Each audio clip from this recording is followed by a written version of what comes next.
Hey everyone, in today's video I'm going to show you how to turn off double click to install any apps. I'm just disable this option in my iPhone 17 Pro or Pro Max. Okay, so simply at first open your settings, scroll down,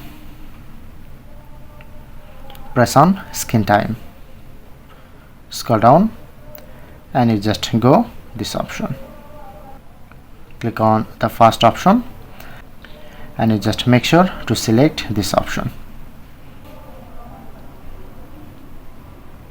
Now select this, go back and go to your main settings page, click on Face ID and passcode, enter your current passcode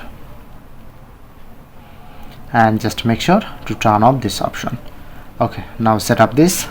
Let's try to install. Press on get and need to enter password. No need to double press option. So that's it.